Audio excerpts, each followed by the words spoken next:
Thanks, Quinn, and welcome everybody, and call the meeting to order. Any disclosure of any pecuniary interest under the Municipal Conflict of Interest Act? Seeing none tonight. Then I'll move by Deputy Mayor Turton, second by Councillor Dirksen, that the minutes of the Town of Minto March 2nd, 2021 regular council meeting be approved. All in favor? Opposed, if any? None. Okay. Additional items. I have one. Okay, I may write this down here. Ron? Somebody else had their hand up?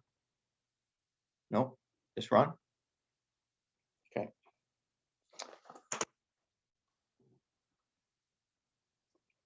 Moved by Councillor Anderson, second by Councillor Elliott, resolution moving council into committee of the whole to consider public meetings, delegations, public question period, correspondence, reports, motions for which notices have been previously given, and other business. All in favor?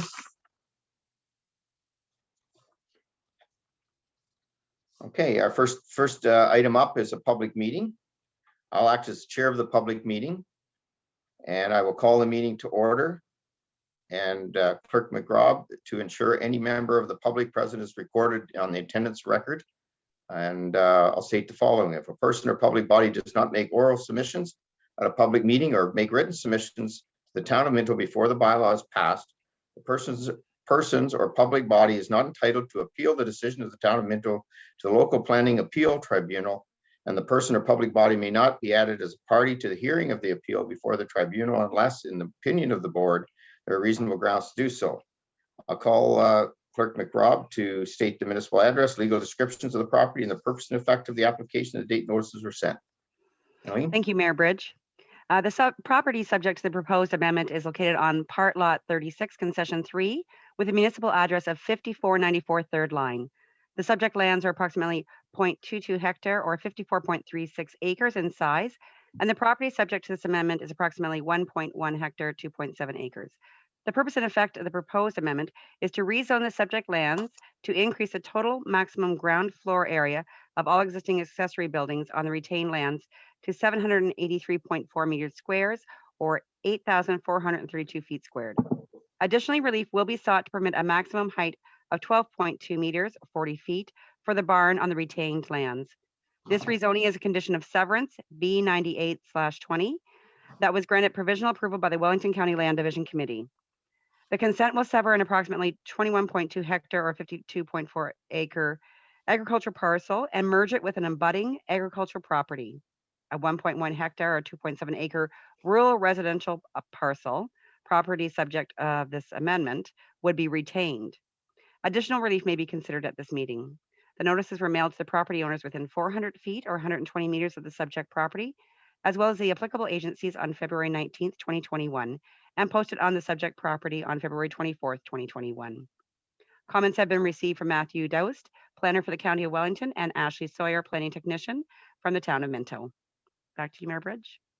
Thank you, Adeline, and Clerk McRobb. I'll call on the county planner. Linda, I'll call on you. I guess you're here to do this. There she is. And it's coming close to Linda's almost last day. She said about 2 weeks left. So nice to see you one last time, maybe, Linda. This is my last time at Minto Council. That's right. Well, we appreciate all the hard work you've done in the past, and have a good retirement. Thank you. Thank you very much. So yes, I'm here on behalf of Matt. It's Matt's birthday today, so I said I would take it for him. And so I'm just here to answer questions. Essentially, Matt is not supportive of the retention of the barn. And his rationale essentially is that the barn is quite large. So your overall accessory structures on this property would be 8,432 square feet, which is quite a bit of accessory structure for a rural residential lot, which this is now. The barn was built as part of a farm operation, but now that's obviously not going to occur any longer. So the retention of the barn And this is consistent with our approach across the county when we are dealing with these types of severances. We generally don't support the retention of this many accessory structures, simply because, for one, the barn can still be utilized as a livestock facility, which wouldn't be a good idea on this size parcel. But also, the accessory structures are usually retained as accessory to the main use, which in this case is now the house. So accessory structures of that size are oftentimes end up being used for stuff other than residential storage. So then it becomes an enforcement issue. So our recommendation is that the other buildings are perfectly okay, but that this one is a little bit large. So that's the end of my presentation. Thanks, Linda. And maybe I'll get Ashley to do hers, and then we'll open up for questions, because I think the barn issue is one of the ones that we differ a little bit on. So go ahead, Ashley. So from the town's perspective, we had our deputy CBO go out, and he determined that the barn is still very structurally sound, and it hasn't been used for livestock purposes for many years, although technically it could still be. However, town staff recommend that council should have no concerns with allowing the barn to be utilized as an accessory structure, but we would like provisions in place to ensure it's not used agriculturally. So we are recommending issuing a change of use permit to satisfactorily convert the barn to an accessory structure, so it's not used for livestock or farming purposes. The applicant has expressed that they would like to retain it for personal storage reasons. Additionally, we want to ensure that no additional accessory buildings can be constructed on the property, and that this relief will only apply to the barn itself. If and when it is removed, the permission for the increased ground floor area and height will be lost. Okay. And then maybe I'll open up for questions now to anybody there on I think the barn issue. Otherwise, they both are pretty similar reports. Deputy Mayor Turton. Yeah, thank you, Mayor Bridge. So Linda, the issue is enforcement, and I believe, and so Ashley, the building department in the town of Minto do not think it will be an enforcement issue. So, I mean, is that the big one, Linda, other than the size? That's just, it's the size, it's the intention. It's supposed to be subordinate or accessory to the residential use. And that's why there's always a limit on the size of accessory structure on parcels.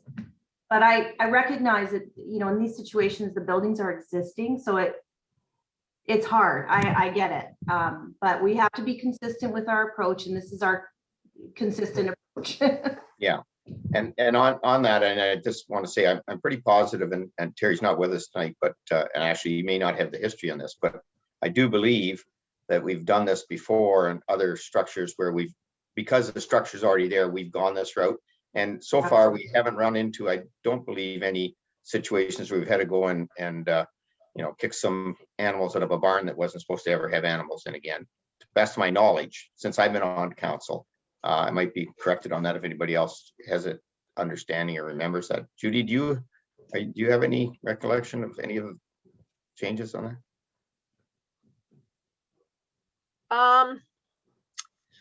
I think I have more recollection of barns coming down than barns staying. Yeah, they're staying. Okay.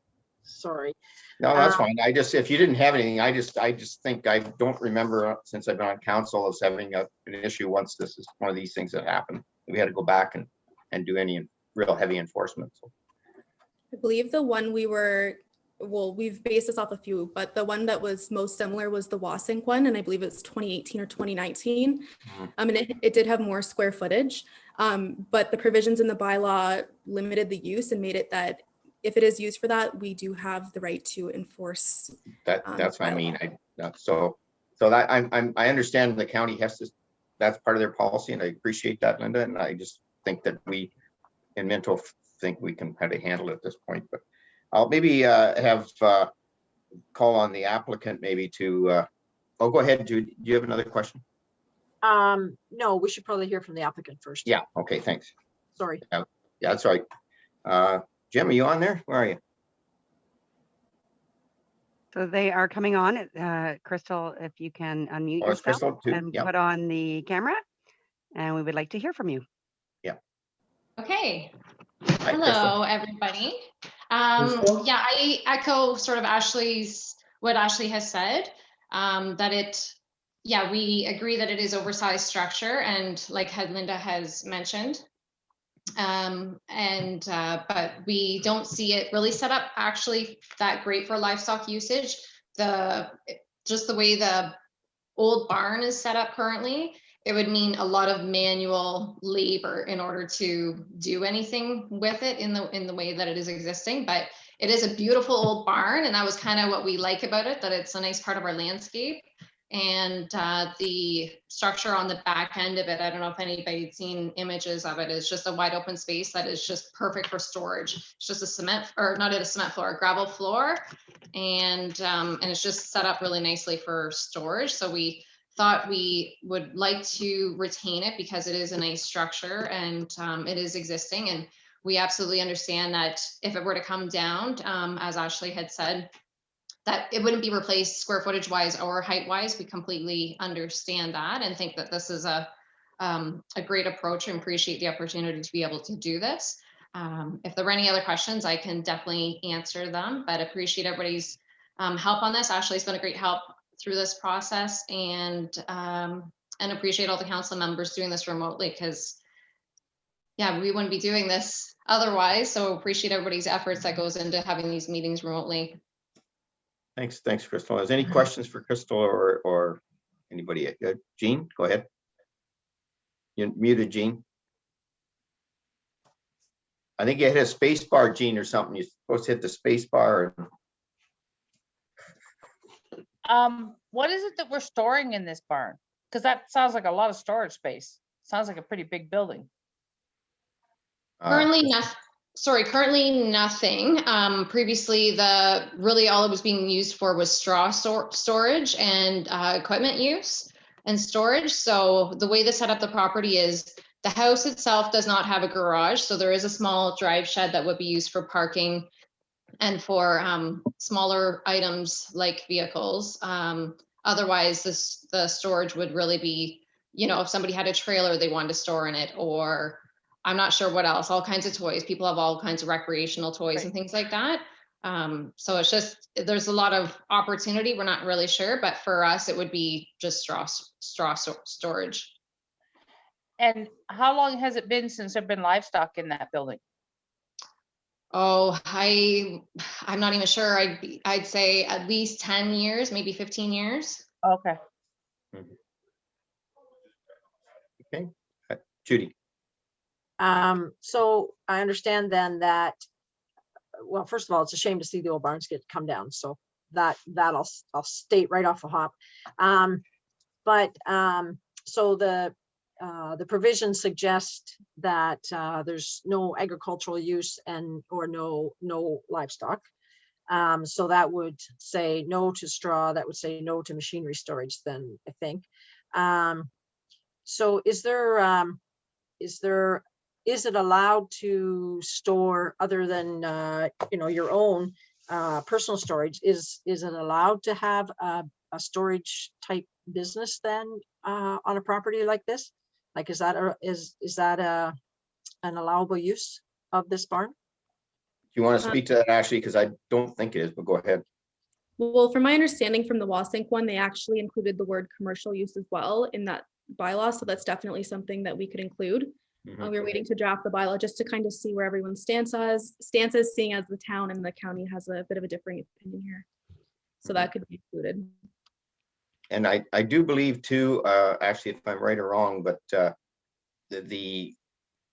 if the property's sold, does the barn stay then, or is it if Crystal, you've ever sold it off to somebody else, or with the restriction to be stay on there, I believe. The restrictions would stay, and then Yeah. when the barn comes down, it can be rebuilt. Right, gotcha. Okay. Councillor Elliott.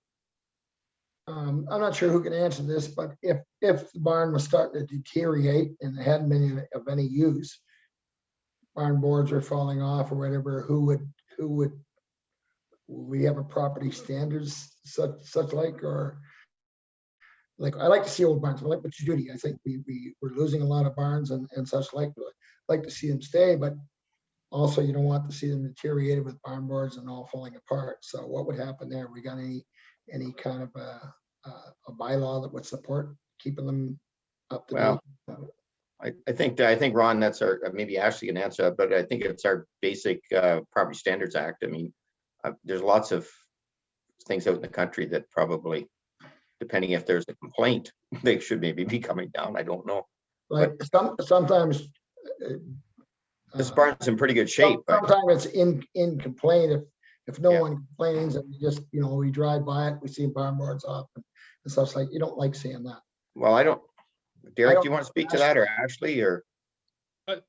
Thank you, Mr. Mayor. Through you to Councillor Elliott. Councillor Elliott, absolutely, that would fall under our property standards bylaw. Right.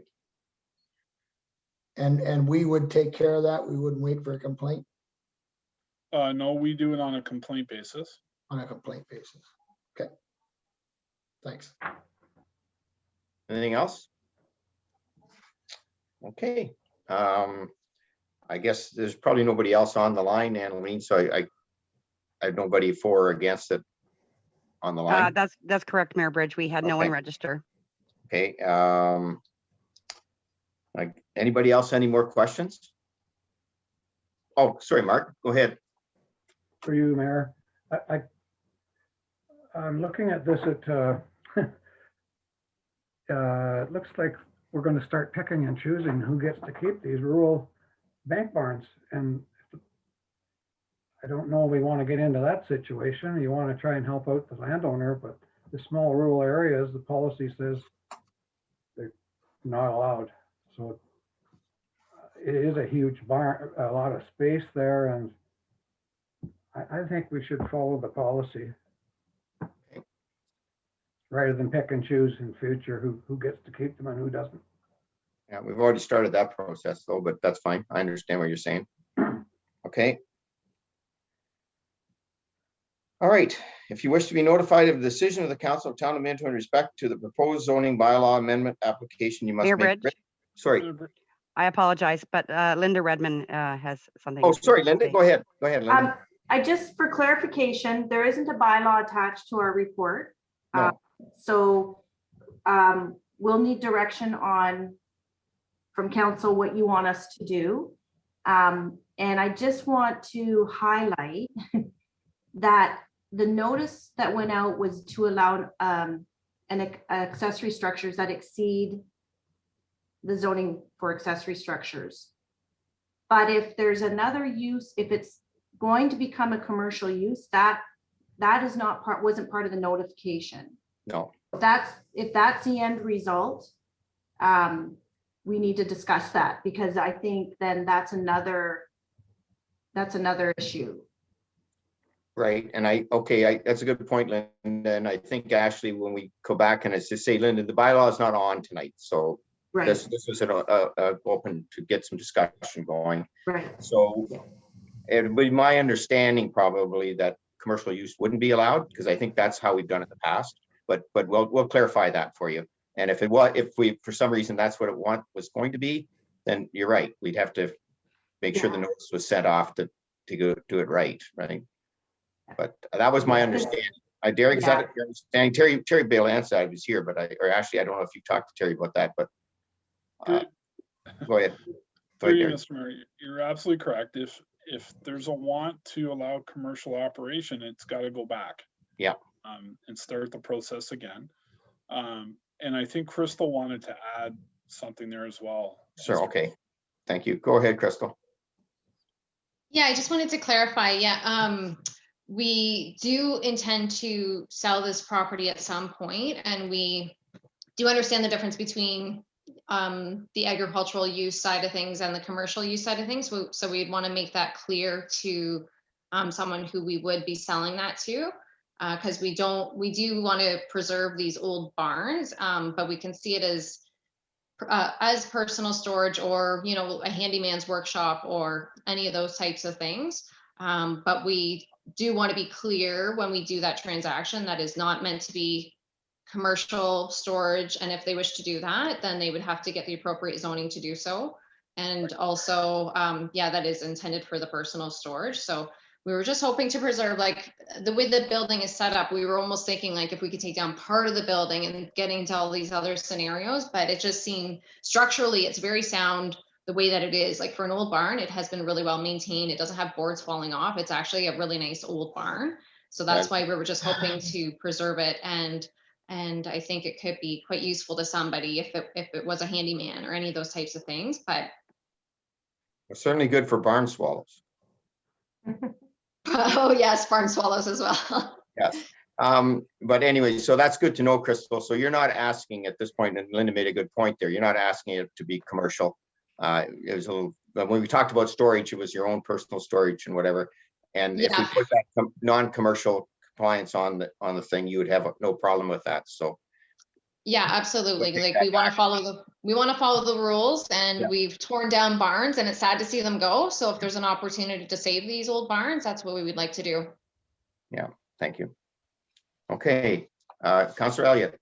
Just quick, I hated being in the MOW, so I'm glad you're not ever running any bales or anything up there anymore. It was a killer.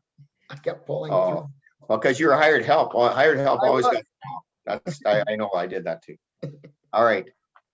Okay, can I go on now? Finish it off? Good. So, sorry, through you, Mayor Bridge, I believe that Linda Redmond stated that she was looking for some kind of motion from council, Oh. probably to bring forward a bylaw for the next meeting. Do we? Well, Is that what you're okay, looking for, Linda? No, Just no, direction. Just direction. direction, yeah.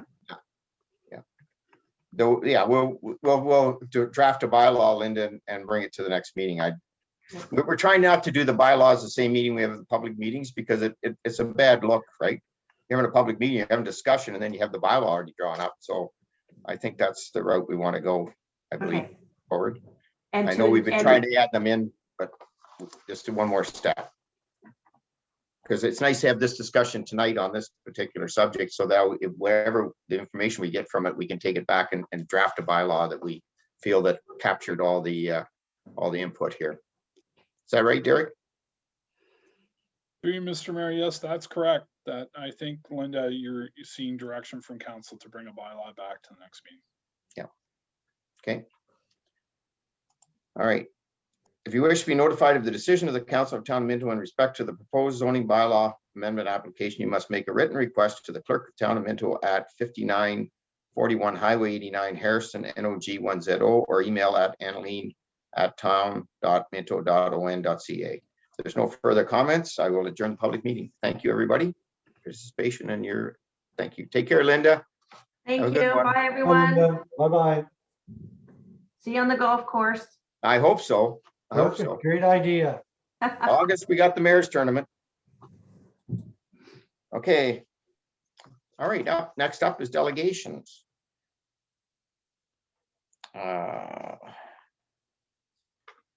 Okay, we got Watson's on there. Gord, are you taking over on this one? Yeah, I see Peter has just joined us, so Okay, I think I'll let him do his presentation and then I'll follow up with the report. okay. So there's Peter and he's there. Excellent. Good evening, everyone. Good evening, Peter. Peter? And I believe we're just getting the presentation set up. Perfect. Thank you very much. So if we could go to the next slide, please. And so council may recall that Watson and Associates have been retained by the town to undertake a water and wastewater rate study update. And associated with that is also the preparation of a water financial plan in accordance with Regulation 45307, which is one of the requirements for the town to be able to renew its drinking water license. You may recall that I presented an overview of the study process as well as the draft findings at the beginning of last month. There have been a number of steps that we've undertaken and completed in the study process since the beginning of February. And so the presentation this evening is going to provide an update as well as present the recommendations that are being put forward. So since that last presentation, the town has completed a stakeholder engagement process with direct outreach to large customers by town staff. And then also information related to the water and wastewater rate study was posted on the town's website as well as the social media feed. The water and wastewater rate study report itself has also been finalized, as well as the water financial plan, which again is one of the requirements of regulation 45307.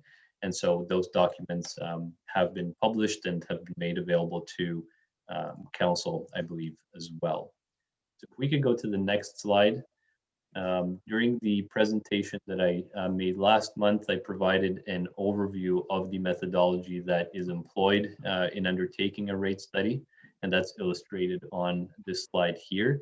So I won't be going through it in detail again, but just want to highlight the key elements of the rate study, which are, in the first instance, understanding the existing customer profile, as well as the level of consumption, and then forecasting how that will change over the forecast period based on the additional growth in the municipality.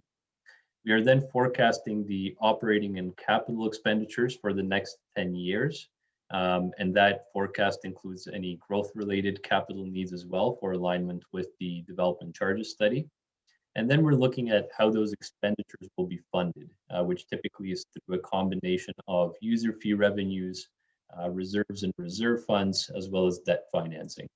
And then once the funding plan is established, a rate forecast is prepared, potentially considering alternative options relative to the current rate structure. And then the one final thing to note is that in the rate design, we are not just looking at how the operating and capital needs forecasted for the next 10 years will be paid for, but we are also estimating the total annual life cycle costs of the infrastructure supporting water and wastewater services, and we're building a provision for those life cycle contributions into the rates as well. And this is the piece that helps position the water and wastewater services for long-term financial sustainability. So then on the next slide, we have an illustration that provides a summary of the overall forecast for financial forecast for water services. And again, this is the same illustration we looked at last month as well. So just quickly here, this incorporates the net operating expenditures, which are illustrated with the yellow portion of the bars. We then have the capital expenditures that have been forecasted for each year, which are illustrated with the purple or top portion of the bars. And then we also have debt servicing costs in terms of interest and principal payments of existing debt, which are indicated with the red portion of the bars. And then relative to those expenditures, we are showing the amount of billing revenue that will be available to offset those costs. And that's indicated with the solid black line that you see on the graph. And as you can see, there will be some years where the capital expenditures exceed the revenue that will be provided by user fees. And so for example, in 2024 and 2025, you'll see that the revenue line falls short of the total expenditures for those years. And in those years, the town will be reliant on a combination of external debt to finance those needs, and that's indicated with the teal line that you see on the graph. And also in some other years, utilizing existing reserve funds to offset some of those needs. So as you see indicated in 2021 and 2022, we're expecting there to be some drawdowns of existing reserves and reserve funds to be able to support largely the capital program. So again, that reserve fund utilization is illustrated with decreases to that light green area shown behind the bars, which represents the projected reserve fund balance at the end of each respective year. So then on the next slide, we have an illustration that's very similar, but this time for wastewater services, and this is the overall wastewater financial forecast. And again, this is showing the interplay between the operating and capital expenditures, the building revenues that are projected, and then the reserve funds and utilization of debt financing. And as we can see on this graph, the rate forecasts would support the capital and operating expenditures over the next 9 years, with a bit of help from the capital reserve, specifically in 2023 and 2024, as you see the dip in that green area in those years. But then because of the significant capital outlay that's forecasted for 2030, and that's in relation to the Palmerston wastewater treatment plant, the reserve fund would be fully depleted that year. And in addition to that, there would be significant external debt required to fund the balance of those expenditures. So that's again shown in the last year of the forecast. So then on the next slide, we have a summary of 4 rate structures that were developed as part of the study. Before I explain the differences between them, I just want to point out that the total revenue that's generated within each of these scenarios is the same. So for each year of the forecast, the total revenue that would be generated is the same under all scenarios. What changes from scenario to scenario is how the costs are recovered from different users. So for example, from average residential customers versus large volume non-residential customers. So it's just the allocation or the cost recovery changes in terms of which customers those costs are being recovered from and to what extent. So just to explain the scenarios then before we get to the impact analysis, scenario 1 maintains both aspects of the existing rate structure, so maintains the different relationships between the base charges and also maintains the declining block rate structure. Scenario 2 was developed in response to the observation that the meter equivalency ratios on which the base charges are calculated are lower than what we see in other municipalities, and are also lower than what is suggested by the American Waterworks Association, which publishes guidelines for rate setting. And so what this means is that customers with larger meters are currently paying lower base charges than what they would pay based on ratios that are more in line with those industry standards. And so under scenario 2, the base charges are calculated based on the AWWA meter equivalency ratios, but the consumptive rate structure is maintained as is currently. So that's again the declining block rate structure. Scenario 3 was developed to be able to see what the rates would be if the declining block rate structure was removed and replaced with a uniform volumetric rate that would be imposed equally on each cubic meter of water consumption. And that's not to say that this is being recommended. It is just a scenario that was developed to understand the amount of cross subsidy that is effectively provided to the large volume users in the town. And then finally, scenario 4, which has been identified as the recommended scenario, both adjusts the base charge equivalency ratios, again, in line with the AWWA guidelines, and then seeks to rebalance the volumetric recovery, at least to some extent, by proposing to eliminate the 4th consumption block. So then on the next slide, before we get to the impact analysis, we have provided a summary of the different rate structures that are utilized by 208 municipalities in the province. And so just some observations from that survey. Of the 208 surveyed municipalities, only 16 or about 8% use a decreasing block rate structure. And 2 of these are the town of Minto and the township of Mapleton. So this type of rate structure with having the declining block rates, where the rate that is applied to each cubic meter of consumption decreases with the larger volumes of consumption, is relatively uncommon with respect to this survey. The majority of municipalities in the province, within the survey, 133 of them, or 64%, use a constant volumetric rate. So that's where each unit of consumption is charged at the same rate. And many use this in combination with a fixed charge. So this is sort of similar to what we were looking at under scenario 3 for comparison purposes. Another 43 municipalities, or about 21% of the surveyed municipalities, use a increasing block rate structure. So this is the reverse of what the town is using, with the consumption above certain thresholds being charged at a higher unit rate. And then finally, about 16 or about 8% of the surveyed municipalities continue to use flat rates to charge for water. So these would be typically monthly fees that are completely independent of the amount of water that's consumed. So that's just to provide a little bit of, again, context and comparison to the different types of rate structures that are used by municipalities across the province. And so even though the current rate structure is relatively uncommon, the proposal under scenario 4, which again is the recommended scenario, is not to completely eliminate the declining block rate structure. I think the proposed scenario is a bit of a compromise under which there would still be a discount that's provided to the large volume users, but would reduce that discount to some extent by eliminating the fourth consumption block. So then if we could go to the next slide, we will look at the bill impacts resulting from the various rate structures or the various rate scenarios that were developed.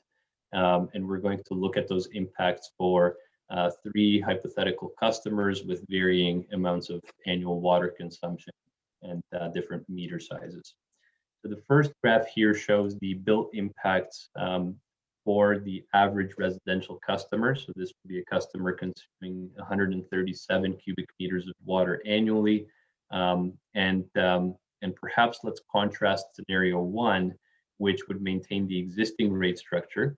So this is the top or the teal line, and contrast that against scenario 4, which again is the recommended scenario, and that's illustrated with the orange line. And as we can see, the average residential customer would pay less under the alternative rate structure proposed under scenario 4. And this is because more of that cost recovery would shift towards the large volume users. So just for a little bit of additional detail, under scenario 1, which would maintain the existing rate structure, the average residential customer would expect to see annual bill increases in the range of 4 to 5% year over year over the forecast period. Whereas under scenario 4, which is the recommended one, the first increase would be somewhat lower. So the initial increase from the rates that are currently in effect to what would be imposed for next year, the average residential customer would likely see a bill increase of about 1% as a result of those changes because of that rebalancing of where those costs are being recovered from, and more of that cost recovery being shifted to the large volume users. But then in subsequent years, the increases would be similar to scenario 1. So again, those are the year over year increases, would be about 4 to 5% annually. So then on the next slide, we will have the thank you. We will have the billing impacts for an average non-residential customer. So this is a customer consuming about 1,060 cubic meters of water annually. Under scenario 1, which again would maintain the existing rate structure, the annual impacts would be around 2% throughout the forecast period. This is a lower impact than what we saw for the average residential customer at about 4 to 5% annually. And it's lower because the increases that are forecasted are more significant to the base charges, which currently represent a relatively small portion of that total bill for this type of customer, because more of their bill is consumption based. Under scenario 2, with the rebalancing of the meter equivalency ratios, this customer would see an initial jump of about 5.6%. or about $376 next year relative to this year. And this would be a similar pattern, although less pronounced in later years under scenario 4. So again, there's a bit of an initial jump because of that rebalancing, because of that initial increase to the base charges for those larger meter sizes, but then the year over year increases would be similar. And then again, just for comparison, under scenario 3, this would be the biggest impact, which is done for comparative purposes, and that would actually result in an initial decrease of the bill for this type of customer. That would be if the town was to move to a uniform volumetric rate. And then the final set of impacts is shown on the next slide.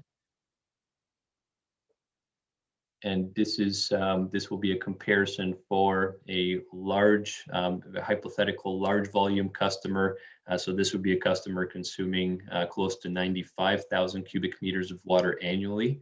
And it's important to note here that there really only are only a handful of users connected to the system that would fall into this category. So we are looking at a very specific case here.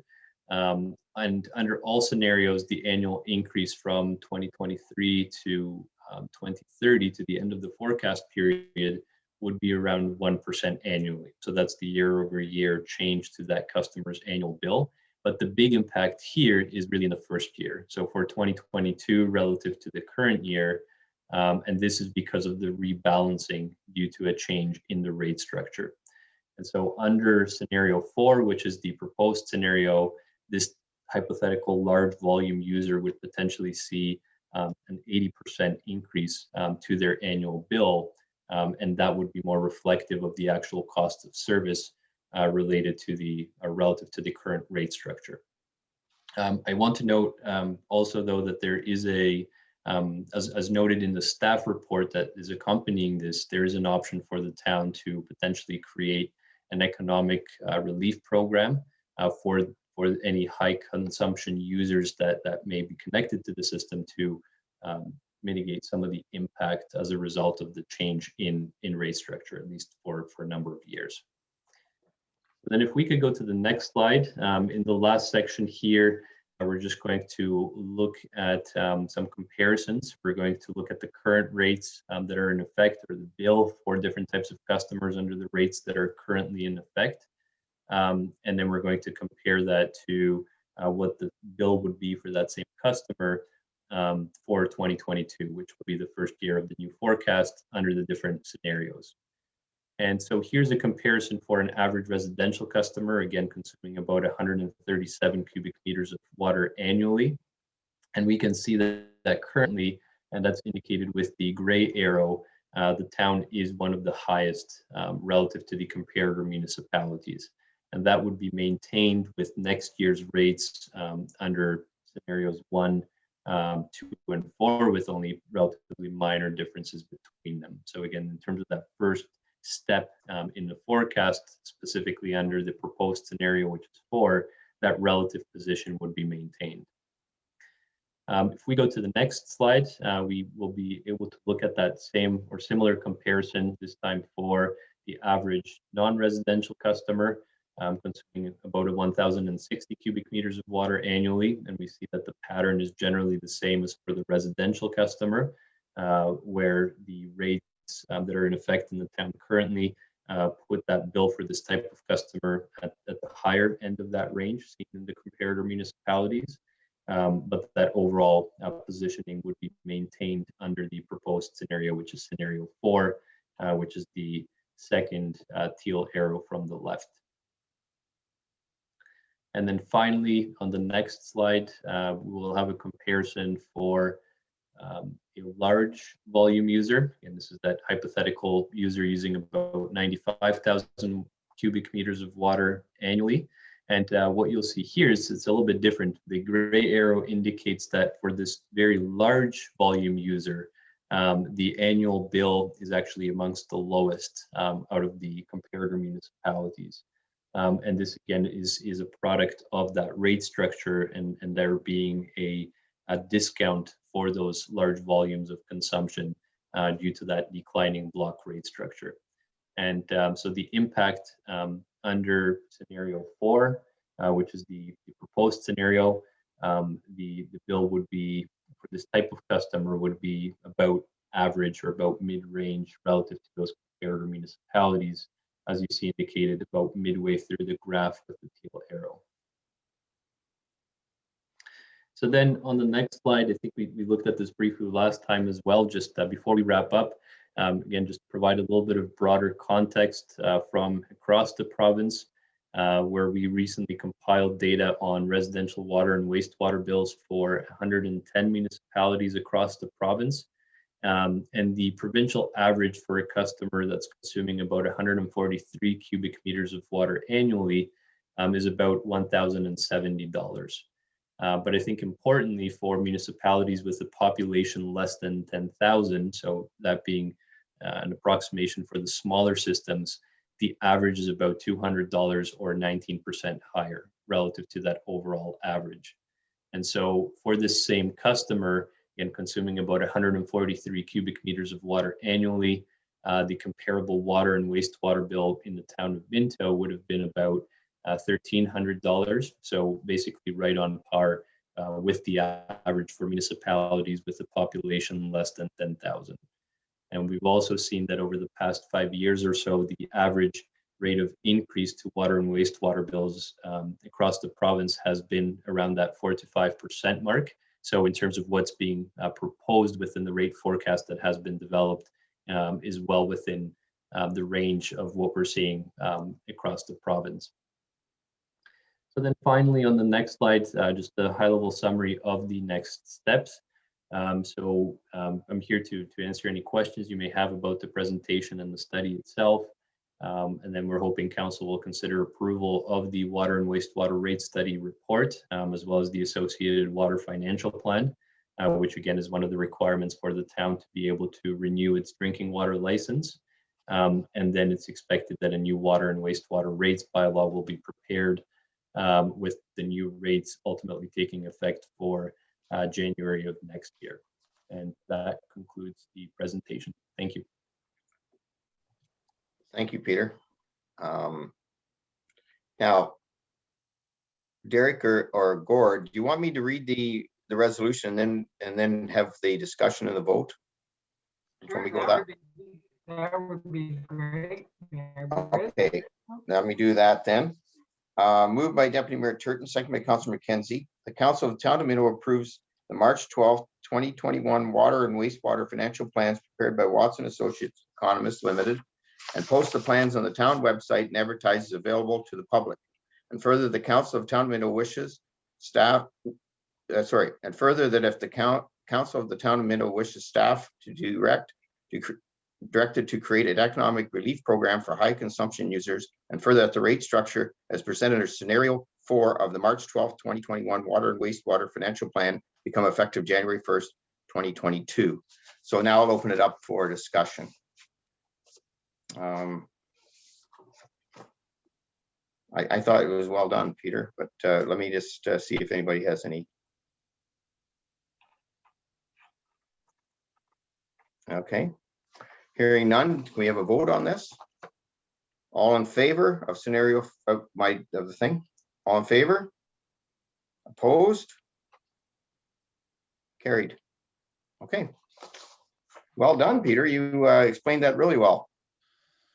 And I think we did come up with the best plan. Great, and thank you, Mayor Bridge. I guess we're looking for a little bit of direction. If you would like us to look at the economic relief. Yes, I believe that would be, and I noticed the one on scenario 4, and I think we have to look. There was a letter from one of our big users there, and everybody saw that, and I think they're aware that that we're going to be looking at something. So sure, we're happy to do that, and yeah, and as we've noted, and Peter really covered all the points. This gets us into compliance with our renewal of our various licenses, and we'll be able to move on with that. So and that'll make Todd a lot happier. Yeah, all our agencies. So yeah, sorry. Thank you. Councillor Elliott, did you want to say something? I'm not sure. I was reading on my papers here. Did you say Councillor Gunson? Because I'm not sure. No, I did not. I said Deputy Mayor Turton, because Councillor Gunson isn't here, so I Deputy Mayor Turton in. Okay, sorry. Yeah. Not you, it's me. That's all right. That's all right. And one thing I would ask Peter, and when you're looking at the comparison, how many towns under 10,000 people have 3 towns in there that they have 4 water systems and 3 sewer systems? I mean, if you're one town like a Hanover that only has 10,000 people and you only have one system to look after, I think we do pretty good at our average. Would that be right to say, or? I would certainly agree with that. I think we certainly see, and one of the points with the comparison is that there are significant economies of scale related to the larger systems. So by virtue of having a number of smaller systems, there are challenges that come with that, especially from trying to achieve cost efficiency. And by being right on par with the average, I think that it indicates that the management practices are very sound, right? That even though there are a variety of small systems which come with their challenges, you're managing them in line with the overall average. And I just want to end with the fact that I'm really proud of our staff on that basis as well, because a few years ago, this council or the previous councils looked at doing in-house administration and looking after our own systems. And I think that's paid off for us, and that we're keeping our systems running good. Deputy Mayor Turton. Yeah, thank you, Mayor Bridge. I think I was talking with Todd Rogers this afternoon, and I really think that we've did our homework on this. Getting out to our large users and talking to them, getting their opinion on the whole thing. I mean, it's one thing to raise the rate. It's another thing to know the rate is going to be raised and have a little bit of input into it. So, I mean, I really think that that's been a really good thing. So I have a question on the town of Erin's water rates. Peter, what exactly is happening there? I mean, their rate is pretty high.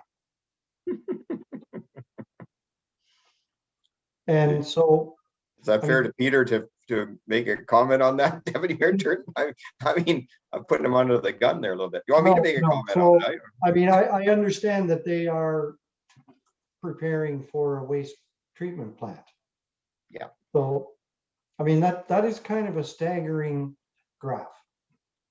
Just thought I'd throw that out. But so thank you. I'll save you, Peter, on that. You don't have to respond to that one. I kind of know some of the history, but I won't go there either. Yeah. Okay. Thanks, everybody. Thanks, Peter. Very much for having me. Do we need anything else? Yeah. Thanks, Peter. Yeah. Do we need anything else, Gord? We good? No, that's great. Thank you, Moving Mayor. on. Okay, moving on to correspondence. Anybody want to pull anything? I want to pull something out of there. Anybody else? A couple things. Anybody else want to pull anything?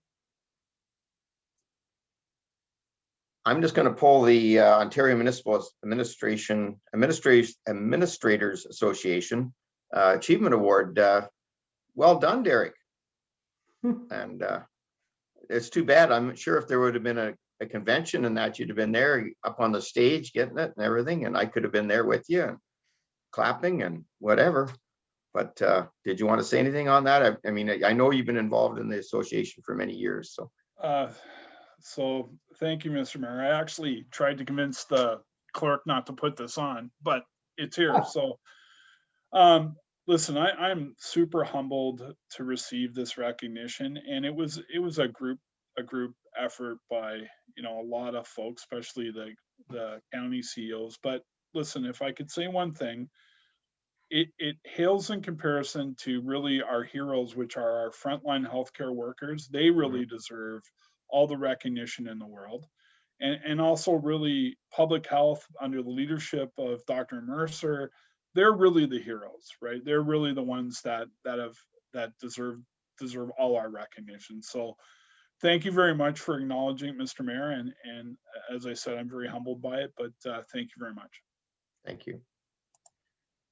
And the other one I wanted to pull was, and it's more for information, and I know it's been out there in the paper, but the social service funding coming to Perth Wellington as well. Randy has in there, and that's going to come in handy for a lot of our situations at the county that we're going to deal with through COVID and other things. So I really want to appreciate that piece of correspondence, and that the provincial government are stepping up to the plate and giving us what we need to get things done. Okay, anybody else? If not, I will then move by Councillor Dixon, second by Councillor Anderson, that the Council of the Town of Minto receives the correspondence as information. All in favor? Carried. Okay, reports of committees, town staff, and I have the Minto Trails Committee. And I got Paul here. No, who's doing that? Yes, Paul's doing. Paul Judd. Go ahead, Paul. Welcome, Paul. Nice to see you. It is, yes. Good to see you too, Mayor Bridge and members of council. It's been a while for a lot of us, and I'm probably in the cabin fever mode and zoomed out, but so it goes. I've been a little bit more fortunate than most of you. I haven't had to do too many of these, but I'll do my best at it. So people may have had a chance to run through the minutes of the Trails Committee meeting. It's certainly a much smaller document than the last one we're delving into there. It had been a number of months since the committee had met. It was last fall that they were able to do that before.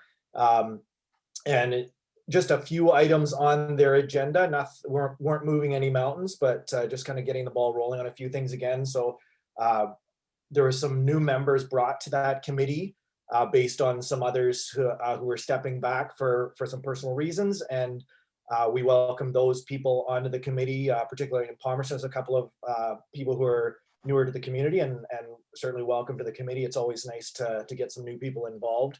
And then myself, just moving a little bit more. I've been on the committee, but moving a little bit more from a backseat position to more to the front. And another member of staff, Grace Wilson, she's been on that committee all along and has graciously agreed to continue as secretary and take the minutes and look after where any of the administrative things and promotion that she's able to as well. So hopefully in tandem, we can keep the ball rolling there. So that the trails, just as part of the park system, the town of Minto, that's all transitioning from the community service or former recreation department into public works for this season. So that'll be a new means of operating.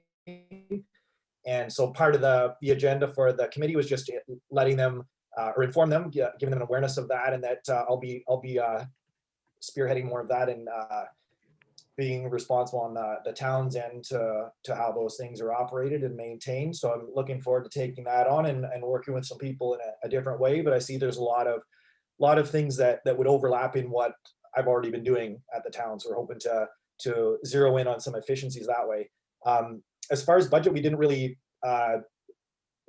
come to any conclusions or much direction necessarily for this year of how we're going to spend that money. We just gave some people a chance to do a roundtable and voice things that they are a bit passionate about, things that they feel could be improved, or things they want to bring to the committee, and they're going to consider some other directions to go with as far as spending for this year going forward. I think everybody was just kind of keen to see one another and see the ball rolling, and I think the trails will certainly be something that are even more used going forward for a number of reasons.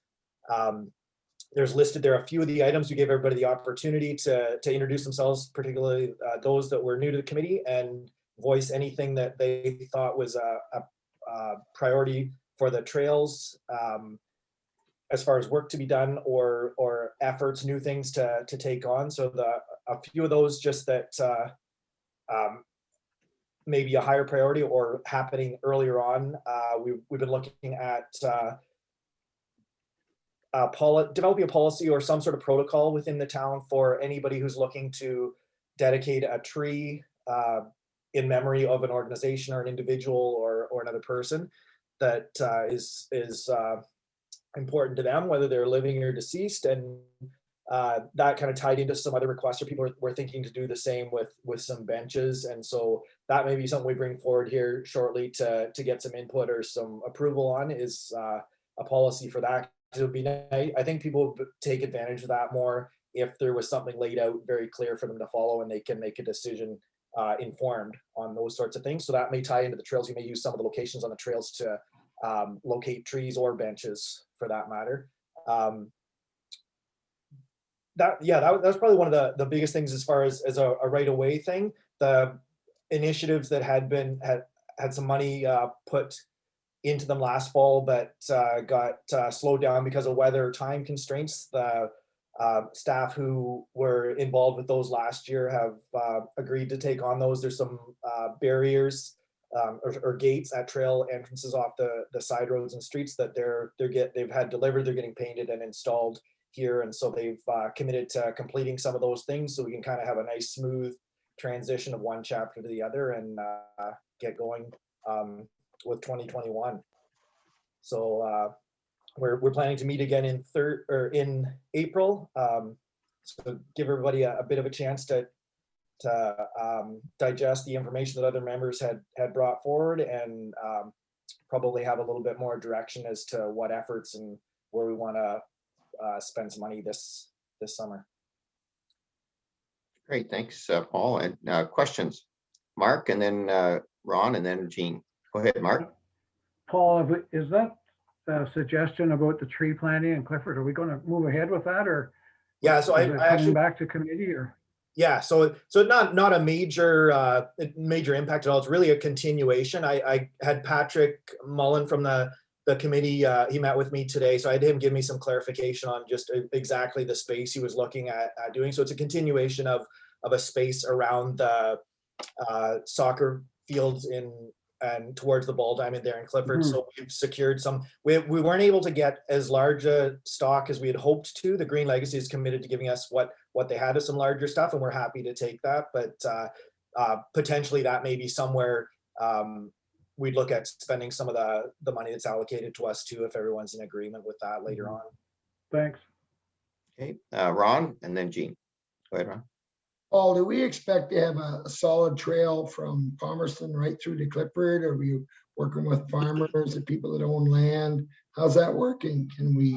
I don't think that's a realistic goal, to be honest, to set based on landowners. I think that's and perhaps I think Mayor Bridge, you've had some input with that in the past. I think I remember having that discussion on some of that, and I think it's a case of that ship has sailed, but I maybe don't know as many details as you do. Yeah, we have the trail from Fullerton or Greenbush basically into Clifford, Ron, but getting it from Harrison to Clifford, unless something changes, it might be a little difficult. On that though, a little bit is it was quite interesting at the last county meeting. The Senator Wellington has dedicated Paul a trail now along the roadway between Laura and Fergus in front of the museum, and this county's have allowed them now, so they set a precedent to put the signs up and put things on the shoulders to show the route. And I would like us to see as to if we can do that from the 7th line into Harrison, because that was always a little reluctance on the county to do that, but now they've set the precedent. I was really happy to vote for that. And so I will be reaching out to you, and then you may be going to they might have to go through roads, but they certainly would be no different for us to do that through the roundabout and through. And that, Ron, will get us right from Palmerston to Harrison at least with identified trail. So off the road instead of on the road, right? Yeah, we always thought they would go on. We widen the shoulders and get around the roundabout, and so that is sort of, we can put. They were kind of told we couldn't put signs up, so now we can, I believe. So they did no different than what they've done in Senator Wellington. Now Senator Wellington paid for the signs, and that the county didn't, but that's fine. We will look into that. Jean. Sorry, you're muted, Jean.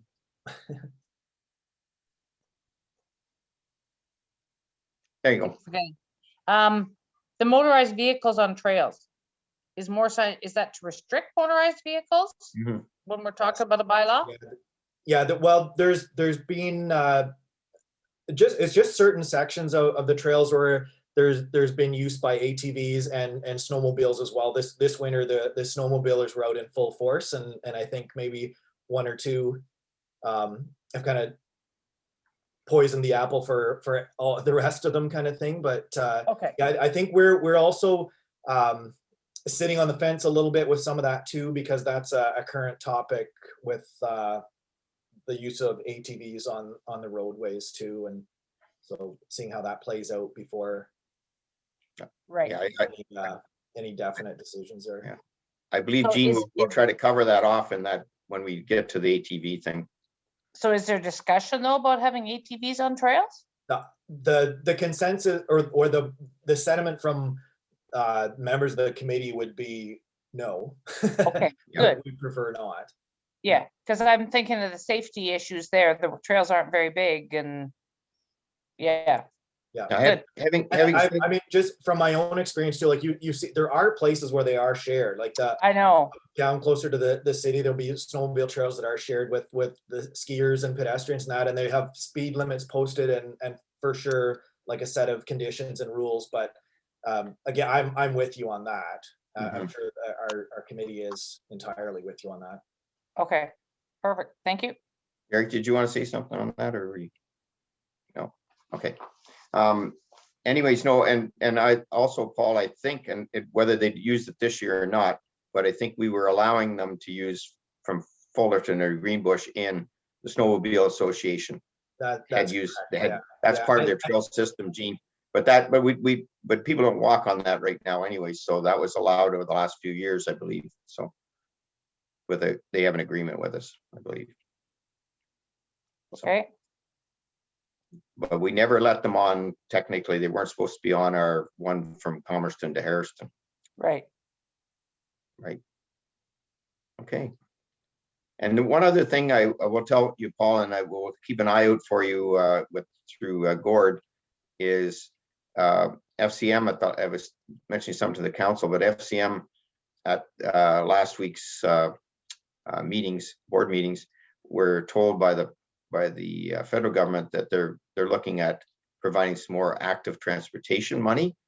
When we say active transportation, that's basically trail systems and stuff like that, where that we haven't had any money for that, but they've seen the big push and the need through COVID that everybody's getting out more on trails and stuff. So they want to get people active. So we might be able to go and apply for some money, hopefully, and that might help us to do some of the things. But we'll keep an eye on it. They didn't tell us how to apply or how to do it yet, but we'll keep an eye out for it. Okay, perfect. Thank you. Okay, any other questions for Paul? You'll be at the spring stuff pretty soon, Paul. Absolutely. Got spring fever. The weather's in our favor here now. That's right. Yeah, that's great. Okay, where am I on that? Moved by Councilor McKenzie, second by Deputy Mayor Turton. The Council of the Town of Minto receives the March 4th, 2021 minutes of the Minto Trails Committee for information and approve any recommendations contained therein. All in favor? Opposed of any? Are you opposed, Mark? You're in. Okay. I don't. Mark, were you opposed or were you just late on getting up? I can't hear you. No, you're good. Okay. All right. All right. Nobody opposed. All right. Good. Okay. No, Thank you. I voted, Mr. Mayor. Yeah. I know, but I said opposed just as your hand was going up, but I figured you were for it. But okay. All right. Next up is the risk management. And I got to turn it over. Who's doing that one? Kyle, where's Kyle? Right here. There you are, Kyle, right in the middle. There you go. Popped up in my Hollywood squares there, right in the middle. Okay, go ahead.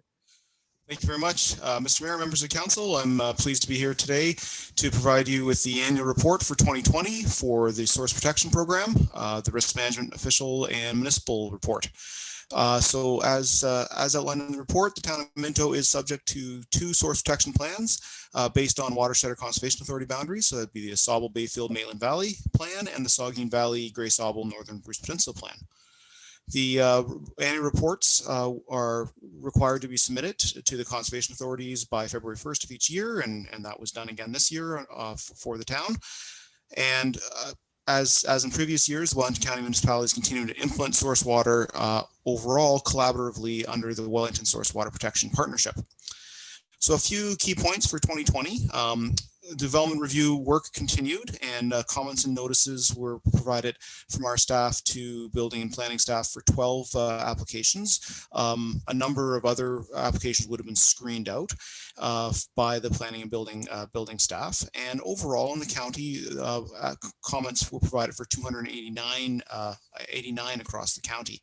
So in the town, you'll notice that it is a bit of a decrease compared to previous years in the 5-year average. The 5-year average is about 49 reviews. And this decrease is attributable to the changes back just 2 years ago now, February 1st, 2019, where the Maitland Valley Plan removed the requirement for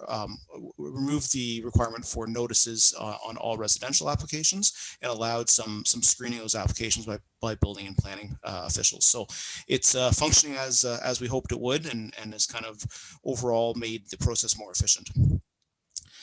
Moving along into discussion on existing activities in the town wellheads. So these would be activities such as fuel storage, manure application.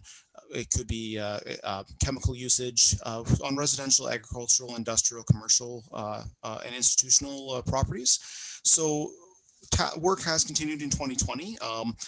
There has been some pauses on some inspection work and some of these threats verification work due to COVID, and just in respect of some of the economic difficulties that some of the businesses have found themselves in, and of course the focus that needs to be on public health. So some work has continued. However, generally it was more in the background, desktop analysis, air photo analysis, things like that. But I am pleased to report that we're at a point 5 years down the road where from the effective date where we've had 85% of the activities that were originally identified as being potential threats, drinking water threats to the municipal wellheads, have either been removed or mitigated. And we're left with 15% of the activities.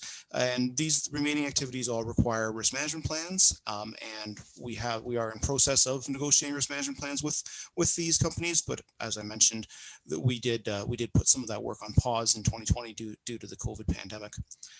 Inspection wise, 12 inspections in the township with no contraventions, 185 inspections county-wide.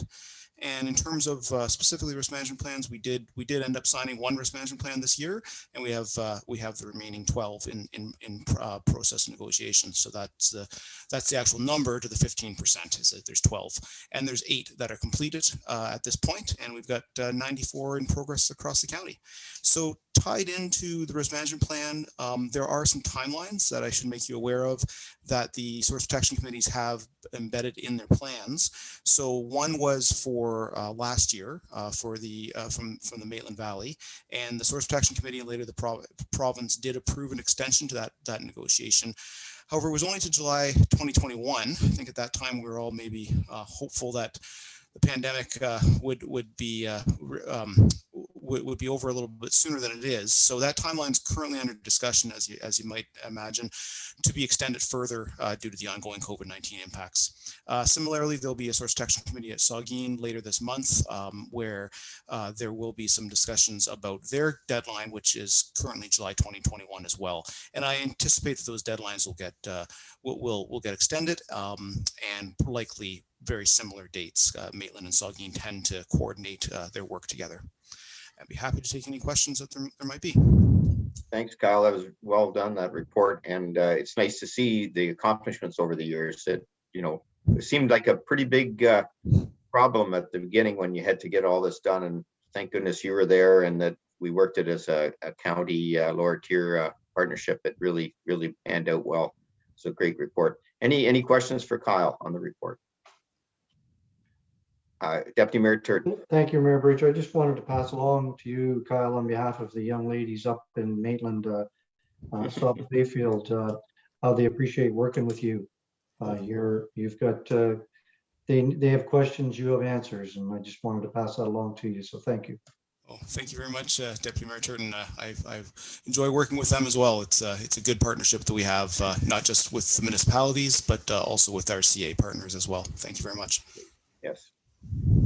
Anybody else? Okay, I have a motion here, moved by Councillor Elliott, seconded by Councillor Anderson, that the Council of Town of Minto receives for information the risk management officials 2020 source protection annual report is required under the Clean Water Act. All in favor? Opposed, if any? Okay. All right. Thanks, Kyle. Thank you very much. Thank you, Kyle. Thanks. Have a good night. Thanks, you too. I'm going to turn it over to Councillor Dirksen to assume the chair.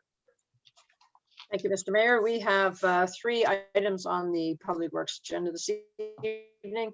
And first up, we have Mike Gisette, and he's going to talk to us about the 2020 Drinking Water System Annual and Summary reports. welcome Mike. Thank you very much, Councillor Dirksen, members of council.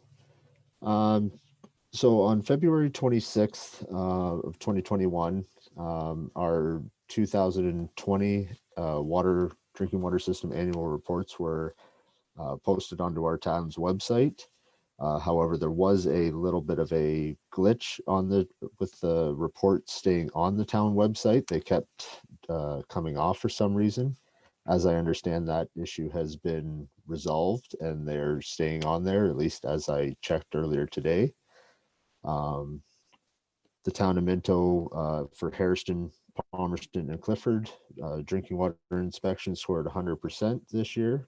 Minnow Pines scored a 95.61 due to a UPS or uninterrupted power supply failure that was previously mentioned in other reports. There was no organic, inorganic, lead, or any other chemical exceedances this year. However, Clifford, with wells 1 and 4 being over half the maximum limit for arsenic, we continue to sample them on a quarterly basis.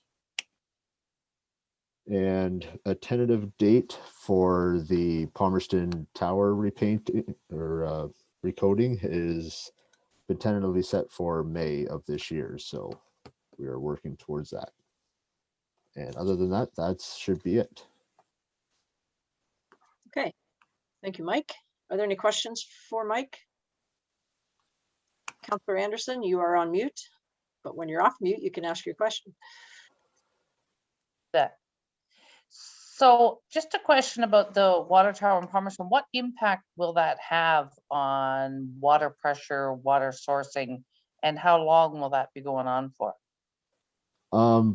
We're hoping that it has no real impact on the pressure. Like we'll be running without a tower, so we'll be putting more dependency on our wells and whatnot. So operations staff are working very timely to try and get everything planned out.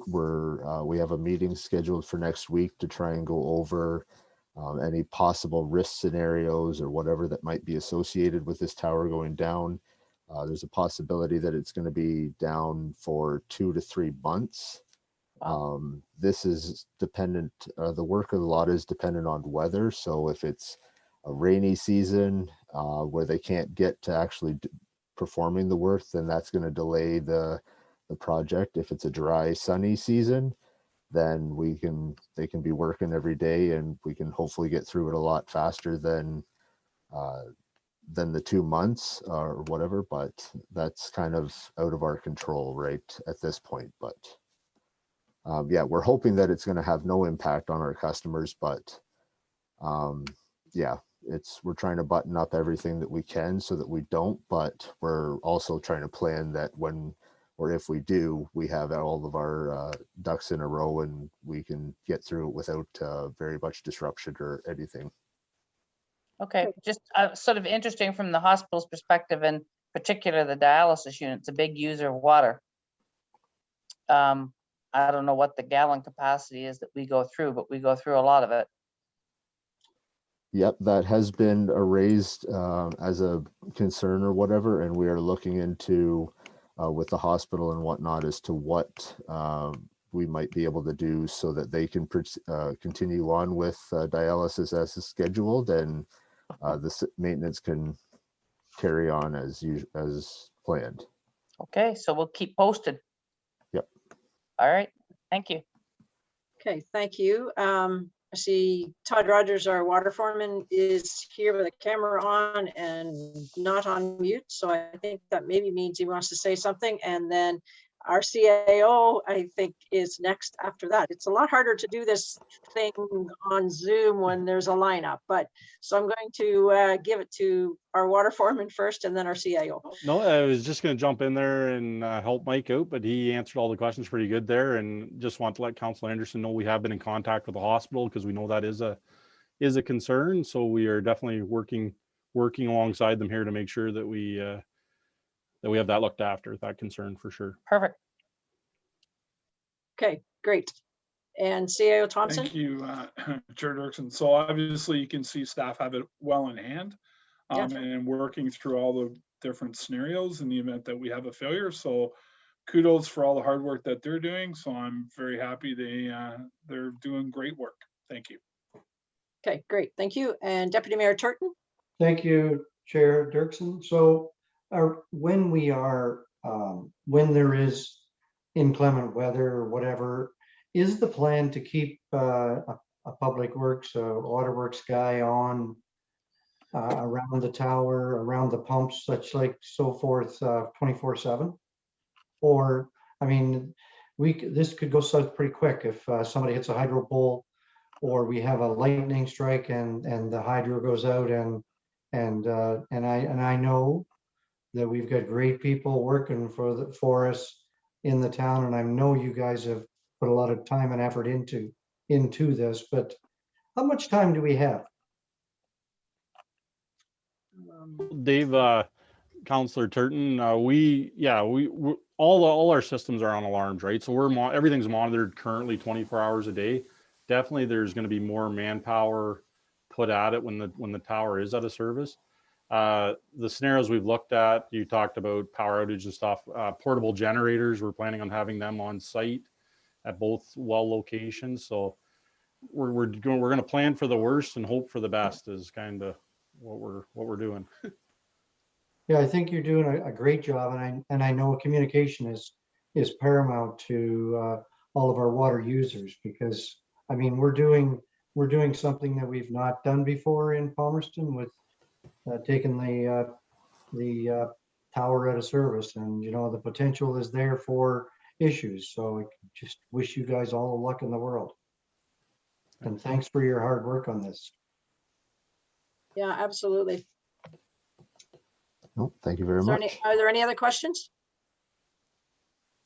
Okay, so I'm going to read the recommendation that Council of the Town of Minto approve the 2020 annual and summary reports for the Town of Minto drinking water systems, including the Clifford drinking water system, the Hairston drinking water system, the Palmerston drinking water system, and the Minto Pine subdivision drinking water system, and that individual members of council and the CAO and the clerk sign the respective reports as stewards of the water infrastructure. Okay, if there's no more questions, I will call the question. All in favor? And that carries. Thank you very much. Okay, and now we get to move. Thank you. 99 pages down the agenda to the next report. And Mike McIsaac, our Roads and Drainage Manager, is going to bring us that report. Welcome, Mike. Thank you, Councillor Dirksen. So the first item up tonight is just the tender results for the Shannon Municipal Drain, or referred here as Municipal Drains 30 and 52. The formal report for the upgrades to the system did come to council with the final reading in August. We did go to tender on this project in September, and we didn't receive any bids. So it was sent back out to retender, and we were fortunate enough to receive 2 bids, and the successful or the low bid for the project was actually a local contractor, Doslin Construction, for a total tender price of $111,370. Is there any questions with this? This is basically for the installation or the replacement of the one structure on the Minto Normanby Town line, just east of Road 6 North, as well as a private crossing in a farmer's property in West Gray, and a small clean out on Municipal Drain 52, which is a small branch offshooting from Drain 30 there, as shown on the maps. Is there any questions with this report? Project? Okay, thank you, Mike. Yeah, it's come back to us a few times. Okay, I'm going to read the recommendation if there's no questions. That Council of the Town of Minto received the report from the Roads and Drainage Manager dated March 16th, 2021 regarding the Shannon Municipal Drain and Municipal Drains 3052 tender results. And further, that the Council of the Town of Minto award the contract to Doslin Construction for the total price of $111,370 plus HST. Okay, last chance for questions. All in favor? Thank you, that carries. Okay, thank you, Mike. And we have another one down here. And Yep. I believe you're going to take this one as well. Yep. So just recently, we were staff was approached by the Guelph Wellington Crime Stoppers Association, just in regards to some of the new billboard style signs that they're implementing throughout the county at all the gateways into the community. And the one that's shown here, I believe, is at County Road 6 and Highway 89, just as you're entering into Wellington County that way. And then where they're proposing a couple of signs within our community would be at the north end of Clifford. Still kind of working with a couple of the local property owners. There could be an opportunity for a sponsorship. So the location will need to be confirmed, but it would be between, say, Van Isles trailers or their yard and W.C. Smith, sort of in that general vicinity, which is shown in the report. And then in Palmerston there, the location which we're looking at in conjunction with Wellington County there, and they have approved the location, is where the town of Palmerston, the old entrance sign used to be, is right across the road from the dental office, if everybody's familiar with that location there. So those are the two locations where we're currently looking at for the installation, and we're just looking for the direction to allow staff to work with Wellington or with the Crime Stoppers to do this. Is there any questions with these? Okay, I think these reports are getting easier. We try. Okay. So I have just realized, and my apologies to council, that I did not read who moved and seconded those first two recommendations. So, but let's finish this one up first. So this recommendation is moved by Councillor McKenzie and seconded by Councillor Elliott, that Council of the Town of Minto receive the report from the Roads and Drainage Manager dated March 16th, 2021 regarding the installation of the Crime Stoppers billboard signs, and further that the Council of the Town of Minto direct staff to assist with the installation of the signs. All in favor? Thank you, that carries. And Clerk McGraw, does it make sense that I would just go back and announce who those? Okay, so for the annual and summary reports for the Town of Minto drinking water systems, that motion or that recommendation was moved by Mayor Bridge and seconded by Deputy Mayor Turton. And the second one, the tender for the Shannon drain, that recommendation was moved by Councillor Anderson and seconded by Councillor McKenzie. And you were all in favor of all of them. So with that, I will pass the chair back to Mayor Bridge. Thank you, Mike. Thank you. Thanks, Councillor Dirksen. And so next up, we have the planning, and I believe, Ashley, you're going to do this one? There she is. Yeah, for Carrie. Terry isn't going to be with us tonight. So I'll let you go ahead and do it. It's the your technical report on planning. So this is the site plan control for the Henry Victoria development of the townhome portion. So it's proposed 19 townhomes that are cluster style and 7 which are street townhouses that actually front onto Henry Street. So council may recall dealing with this property for multiple different facets of the development, including the road tender, rezoning, and the servicing agreement. So now we're at the site plan agreement stage. So this applicant required the site plan based on the number of units that they proposed. And it has to be approved before any building permits can actually be issued. So the site plan agreement addresses conditions like servicing, grading, drainage, parking, buffering, signage, all that fun stuff, and it ensures that the development is in accordance with the town's municipal servicing standards. So town staff, the County of Wellington's planning department, and the town's engineering firm Triton Engineering are now satisfied with the site plan, the layout, and the functionality of the site. Any deficiencies that we had were addressed during the review, and the final drawing set has been deemed satisfactory by all parties involved. So financially, the owner is required to pay the town for all external costs, including any engineering and legal fees. The owner's already paid his $5,000 site plan application fee with a $3,000 deposit. The deposit can be refundable when the project is complete and all conditions under the site plan agreement are satisfied.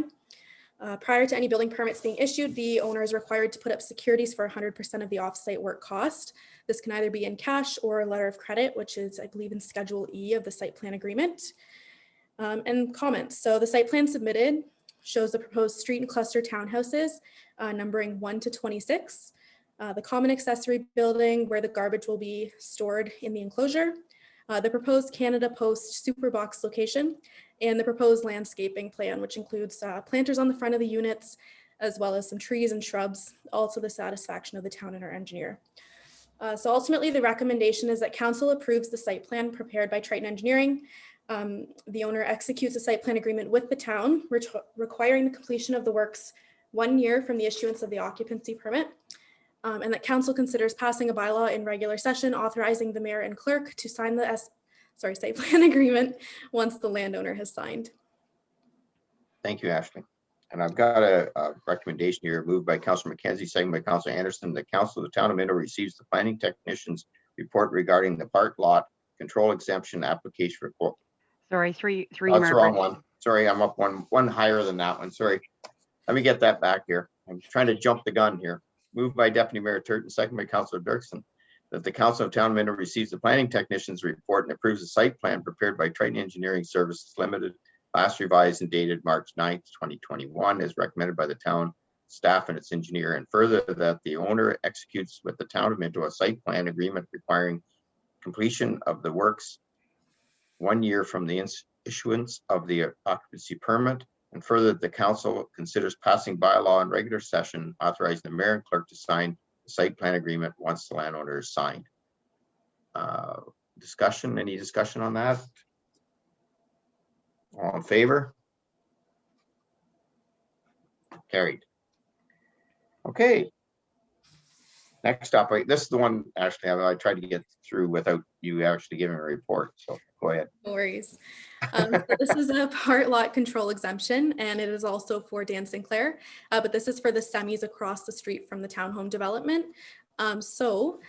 They're in the process of constructing 2 semi-detached homes, so it'll be a total of 4 units. He's indicated that the one semi is about 3/4 of the way done, and they're soon going to start the second. Currently, the lots are legally split as lot 8 and 9. They're both 0.2 acres in size, and the applicant is looking to reconfigure the lots so each is 0.1 acres in size. This would still meet all frontage area and setback requirements in the zone, which is R2. So the purpose of this is to allow for the land to be legally split into 4 separate homes with distinct and separate ownership, so the owner can sell the properties once they are developed. The proposed bylaw, we are doing 36 months on this one as well, based on the recommendation from the county, as well as the uncertainty surrounding the pandemic, and just where the owner's at in their development process. Town staff have no concerns, and the recommendation is that council receives the report and considers passing a bylaw approving the part lot control exemption. Thank you, Ashley. A bit of a housekeeping item.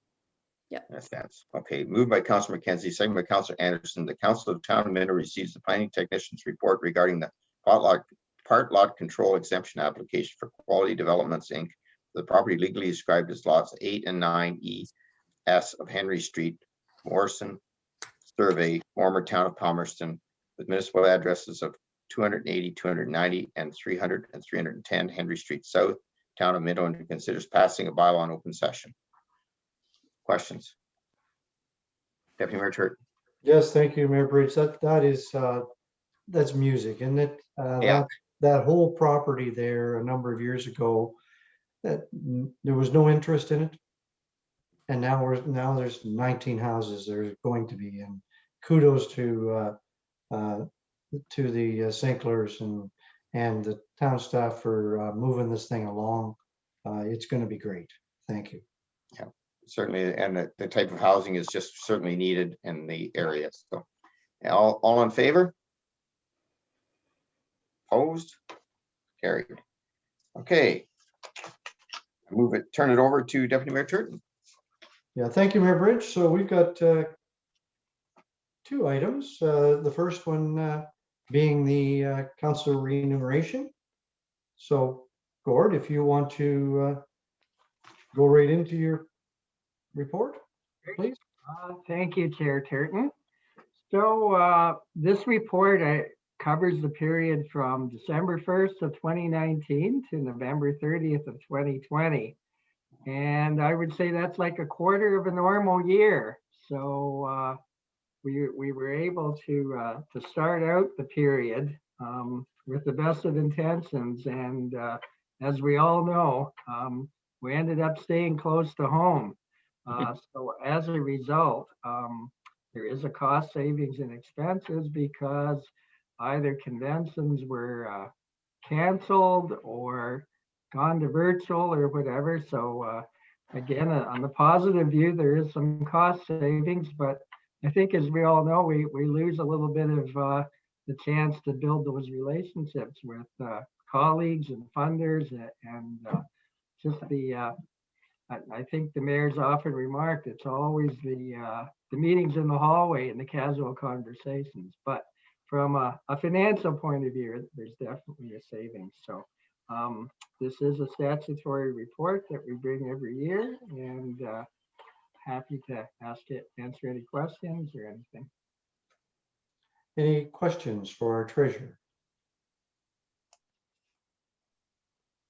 Hearing none, the recommendation is moved by Councillor Dirksen, seconded by, sorry, Annaleen, who seconded this?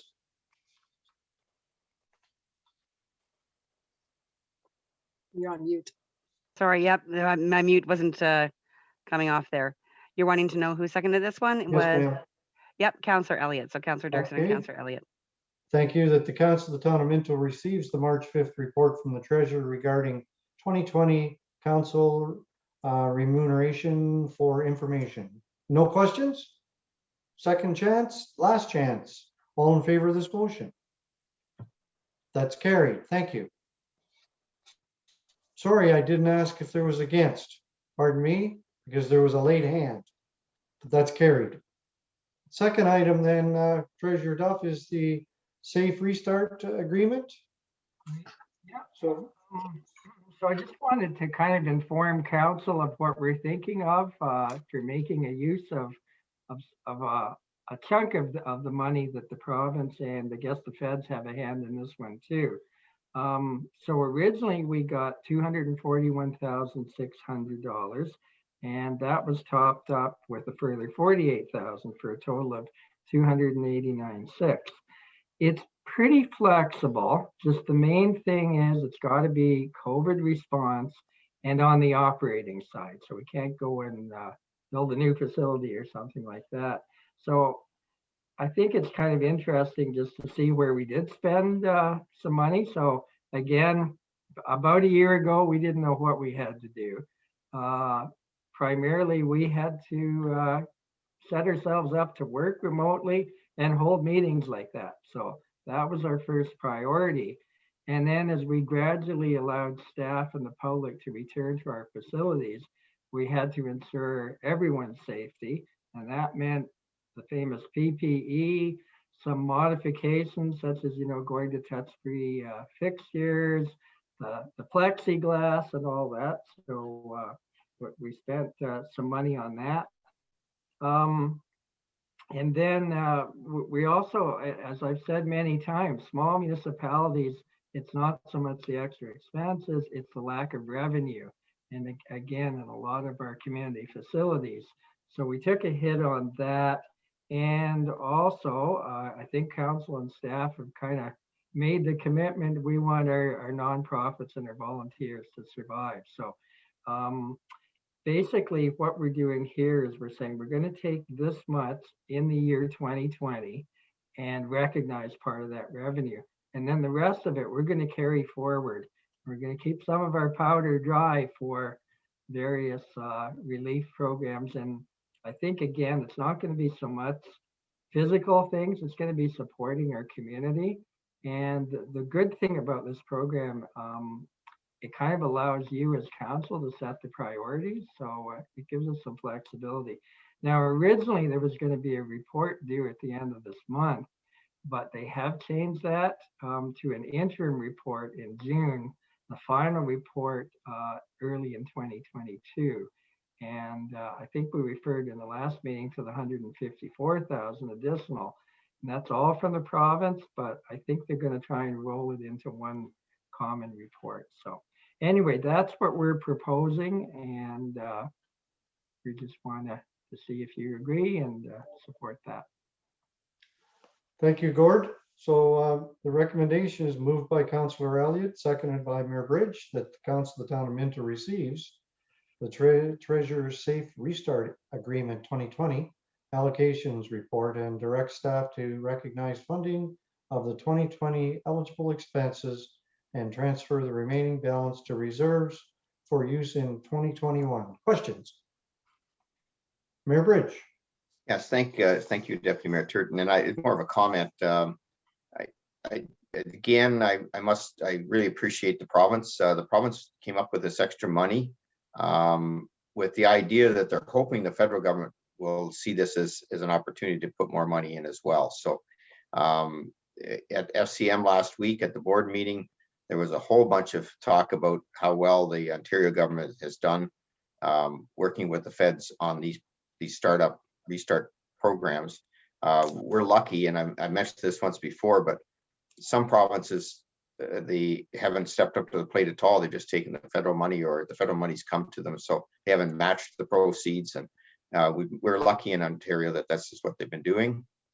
I'm hopeful there may be more money coming down the road. And Gord, I know at the county level, they got another almost $1 million, which we talked about today at finance and at economic development. And we were looking for places that we can do some help with businesses that are struggling, that once we get the startup going, and some of our organizations. So it's good to have that extra few dollars in our pocket that we can look to do it. And I think at the town level here, we certainly have worked with Belinda and her crew, and we've seen some good results in some of the monies that we put out there so far. And hopefully we'll continue at both the county and the local level to get this money out to where it's needed.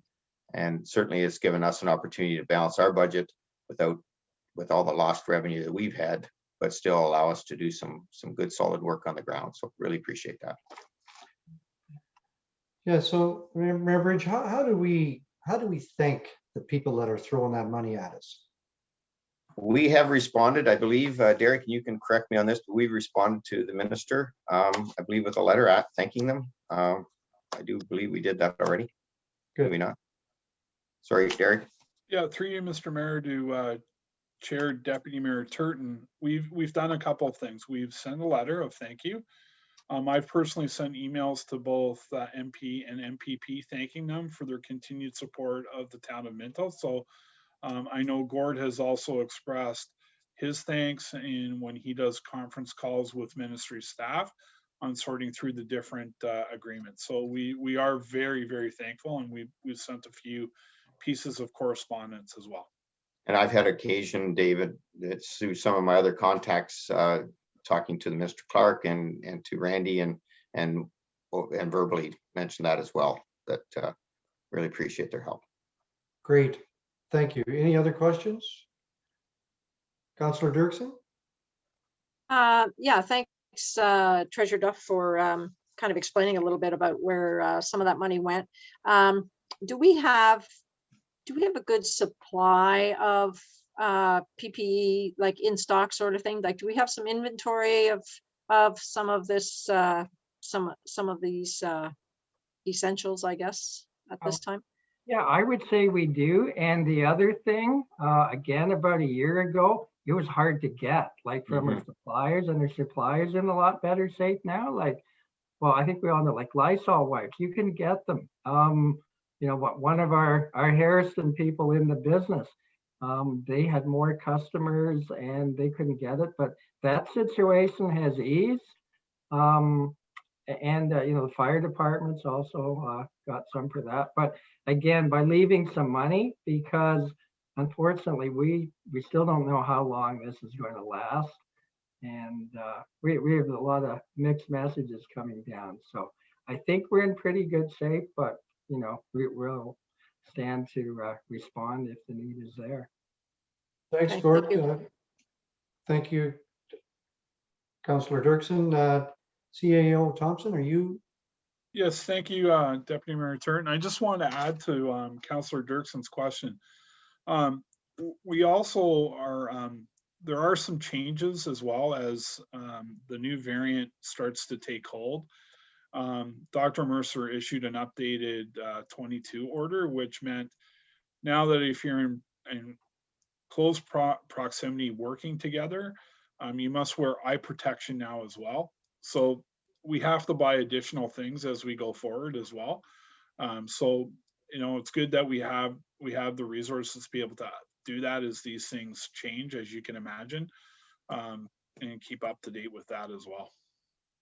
Okay, thank you. Councillor Anderson. Hi, just further to that, I was going to mention the eye shields, Derek.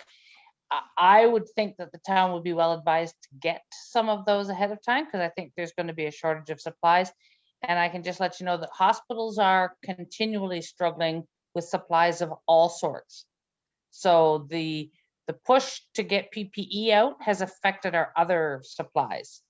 So while there is PPE available, we're regularly and routinely being told we don't have basics, syringes, chlorhexidine wipes, a variety of things, gauze squares, because they put so much effort into producing PPE. But I don't know where the budget would sit exactly on that, and it's hard to gauge numbers, but I think that's a good question that Councillor Dirksen asked about what do we have, and maybe we should have a review of those supplies, because I don't think we're done with them yet. Okay, thank you. Other questions? Then we're going to call a question. All in favor of this motion? Against? That's carried. Thank you very much, and I'll pass the chair back to our mayor. Thanks, Deputy Mayor Turton. And we've got maybe one last item, maybe. I think it is. Getting pretty close. And I'll have Annalene, you're going to do this report, I believe. Yes, Mayor Bridge, thank you. Thank So you. this is in regards to the sale of land at 122A King Street in Palmerston. As you remember, at the February 16th meeting, it was reported out of closed that we were going to declare the land surplus, and that staff were directed to issue the notices to comply with the disposition bylaw. It was advertised in the Wellington Advertiser. Looking at the report, you can see where it is by the King Hotel, and that this land actually has hydro lines running through it. The town has discussed it, with all the staff, and that we really had no required use for it. The financial considerations would be $110,000 of unbudgeted revenue to be placed in reserve. Okay. Let me get on this. So I've got a motion moved by Deputy Mayor Turton, second by Councillor Anderson. The Council of Town of Minto receives the clerk's report regarding sale of land 122A King Street, Palmerston. Further, the agreement of purchase and sale be entered into with 1424149 Ontario Limited for the sale of 122A King Street, Palmerston, an agreement substantially similar to the form of an agreement attached here to and the satisfaction of the town solicitor. Further, that the mayor and the clerk be authorized to execute all documents requiring for completion of the transaction. Comments, questions? Call for the question. All in favor? Opposed, if any? No, good. All right, passed. Thank you. And now we have other up is other businesses disclosed, additional items. And I think Ron, you were up on this. Go ahead. Couple of things. I want to talk about the trail that goes through Palmerston Park. Wonderful.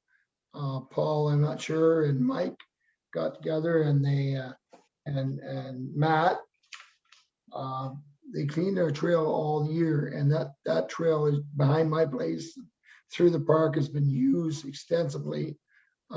People coming to school and such, like going down to Main Street. Unbelievable. They put sand on it. I got nothing but vibes of good things from our people in Palmerston here, and I want to thank them for doing that. Secondly, this is maybe something I probably shouldn't bring to council, but I'm going to anyway. I read in the paper that the Ontario Hockey League is starting up again. But what bothers me about that, that's in Kitchener Rangers, Guelph Storm, such like, what bothers me about that, the government are talking about, the Ontario government, about supporting them and putting cash in to let them run again. Yet our minor hockey players went through the whole season.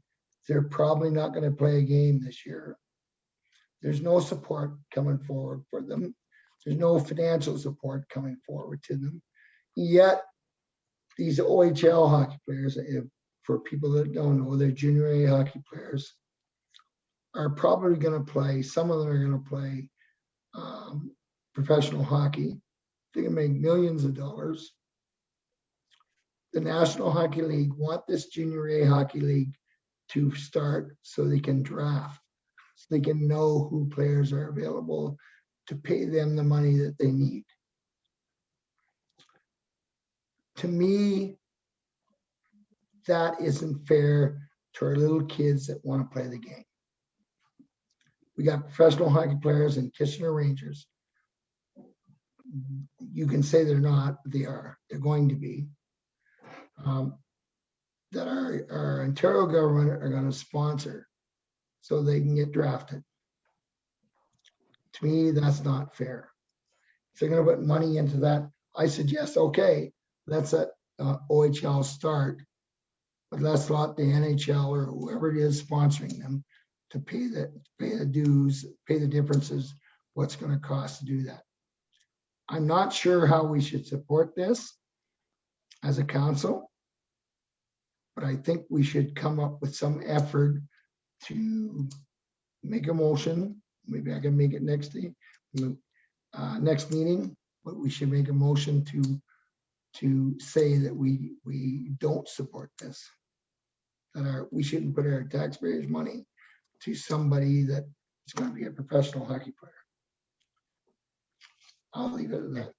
Thank you. Thanks, Ron. That obviously, and just on that, Ron, I just want to say we've always told our minor hockey, just for clarification, that we have, if depending what happens this year, we didn't get a lot of year in. I totally agree. There was no games played or whatever. We tried to keep our ice open when we could. We subsidized it at our level. Fair enough. But at the end of the day, like, we want to make sure part of this money, when I said any organizations or other people that might need help, they can come to us and ask to look at some of that money that we have sitting there. So I know it's out there to the minor hockey and the skating clubs and other people like that. We've talked to them through the cultural roundtable survey. So we're waiting to see what we may have to do. But I understand your emotion on this, but I'm not sure it's something you can put something together. But I think it's something that the Ontario government, it's nothing really that municipalities. I mean, I understand where it is, but do what you want. You can put a motion together and we can talk about it. But we could send a motion of disagreement to. Well, I mean, I don't think it's I hate to get into other people's realms, right? And I think that is a little bit that way. I mean, I just, the first I've heard of it, to be honest with you, I didn't hear it. So you're ahead of me on it. I didn't hear about it, so I haven't read anything about it. So they're going to allow Kitchener Rangers, Guelph Storm, people that have like, in fact, the Kitchener Rangers make money.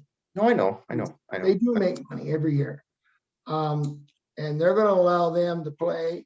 And the minister has said they're going to support these clubs and give them money. So the money that they lose because they don't have people coming in the stands. And yet we have minor kids playing in our group in Minto and across Ontario that they don't support. So well, that's not the professional hockey player. Yeah, I don't want to get into it tonight, but I think they are supporting us by giving us COVID relief money to offset our losses of revenue to our organizations like minor hockey and other places. We haven't used it yet totally, so we're going to look at that. But at the end of the day, I think we didn't run hockey. Ron, we didn't run hockey because of cost. We didn't run hockey because of the COVID. I'm not sure that they should be putting people into arenas in Kitchener and all that right now with maybe a third wave coming. So Yeah. that's a total different conversation. I think that's millions of dollars that they're gonna put towards a professional hockey. And I don't care what you say, junior A hockey is professional. And they're gonna put money towards that. And Well, if you want, if you want to bring it, if you want to bring something, I don't want to debate it tonight, but if you want to bring something, we'll look at it. But I'm just saying, okay. I'd like to bring a motion forward that we forward some support to our government to stop this. It's an atrocity. So Annalene, what do we do to the next meeting? Did Ron Best bring a motion next meeting? How do we do this? Councillor Elliott, if Councillor Elliott wishes to bring a motion forward as other business at the next meeting, he certainly can. That is certainly within his realm. That's where you have to deal with it, Ron. The business is not to get into a motion at this point. I agree with you. Thank you. I agree. I just want to bring it forward with the thoughts about. Right. Okay. Thanks. People don't know that's happening. Yeah. Okay. Thank you. Thank you. All right. And I don't know. I've got a couple items. One, as I said, I've been at FCM all last week virtually. I was supposed to be in Prince George, but BC, but that didn't turn out so good. But the nice thing on Friday, when I packed up my bag, I just walked from my little office here and right out to the kitchen and got my supper. And I didn't have to go on a plane for 24 hours and all the other things. So that's the good news when you get into that. But there's a lot of good things coming out of FCM, and I think we're going to see some stuff from the federal government. So we got to be ready for it and going from there. The other thing I want to touch base on a little bit is the pandemic and where we are. We had a meeting on Monday with Dr. Mercer. We have a meeting every Monday with the mayors and the county staff, and we discuss where we're going. She's very frustrated at the moment, as you probably know. We're doing very well with our vaccines and getting our clinics done, and we've got a lot of people done, close to 28,000, I believe now. But this frustration is we could do a lot of people if we had the product. And I'm getting very frustrated with, like Ron's getting frustrated with the OHL. I'm getting frustrated with hearing one level of government saying we're getting like 4 million of these coming to us and everything, and and the province saying, well, where are they? Because we have nothing in our freezer. We can't go next week if we don't get some more. So I'm a little concerned about that, but I keep hoping I'm a glass half full that we are going to get these numbers, because I think we have a good system in place. I think we've had quite a few people, and it's nice now that I know people that have actually got the shot. It's kind of nice to see that there's people out there getting the shots. Our 80-year-olds are pretty well done. I had a conversation with Jean a little bit about the fact that we're looking for the ones that we haven't got yet, Jean, and we're still looking for them, and we want to get them in. How they got missed or whatever, we don't know if they did get missed or they just don't want it. But I think the other thing I want to talk about is there's a lot of negativity out on the Astra one, and if you get an opportunity, you're in that 60 to 64 and you get a call, take the shot. I mean, if you get a chance for a shot, take the shot. I just want to make sure everybody realizes that we're not going to get out of this if we don't do that. And the other thing is we're sitting now, and I'm getting a lot of, I don't know about you, but we're getting a few complaints about, well, we were sitting in orange, now we're sitting in yellow on our dashboard. Dr. Mercer did talk about the fact that the province is really wary of the new variants. And today there was an announcement that we think we're going into a third wave, and that we're now at 50% of the UK one, that all the new ones are 50%, and it's a lot more. You can get it a lot quicker from everybody. It's a little bit worse as far as bad situation now. Hopefully we got most of our vulnerable people covered now, but at the end of the day, we're probably a month away or a month and a half. If you could just hang in there and make sure that you do as much as you can. We may move out of red next week, we don't know, but if we have to spend at least a week or two in a consistent color, that's what they say, before you move out. You've seen some areas where they've gone from green back to yellow or yellow back to orange. So it's that way, like you can bump up pretty quickly. So hopefully we're in the right path right now. We seem to be good. We have 3 in Minto The other day, we were down for a week, we had none. But Jean will tell you it's out there, right, Jean? It- It's out there. It certainly is. And just if I could, You were on, he muted Jean, and then you. No, now you have to. oh, There you I go. thought I There you was. It certainly is out there, and the recommendation from Dr. Mercer, I can tell you that the hospitals are all moving to that people in common areas, we now have to wear a visor on top of our mask at all times that we're in a clinical situation, or if we can't be 2 meters apart. The information about AstraZeneca, it's very unfortunate that they're portraying it the way they are. And as in so many medical studies, I'm afraid, the number of clotting issues that have arisen would have arisen in that number of population if you were looking for it anyway. So there's an old story that like a medical study can be made to say whatever you want it to say, depending on which part of the data you present. And that's unfortunately what's happening here. So they haven't done any screening for pre-existing conditions that would have contributed to the clot. And it's somewhat similar to the COVID deaths.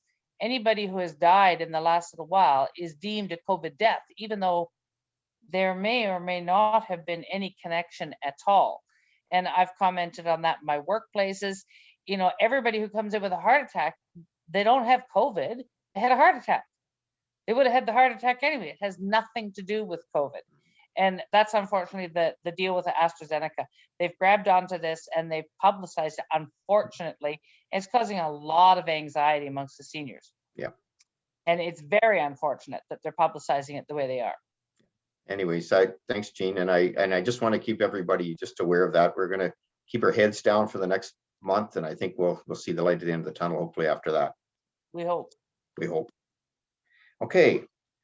That's all I had. Moved by Council Dirksen, second by Council McKenzie, that the Committee of the Whole convenes a regular council meeting.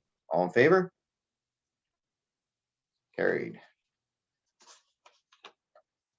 Moved by Councilor Elliott, second by Councilor Dirksen, the Council of the Town of Minto ratifies the motions made in the Committee of the Whole. All in favor? Sorry, I didn't call for notice of motion. Has anybody got a notice of motion? Sorry, I missed that. None? Okay, good. Bylaws. Moved by Councilor Anderson, second by Deputy Mayor Turton, the bylaw number 2021-20 to authorize the sale of 122A King Street, Palmerston, 1424149, Ontario Limited, be introduced, read first, second, and third time, passed over to Council seal the corporation. All in favor? Carried.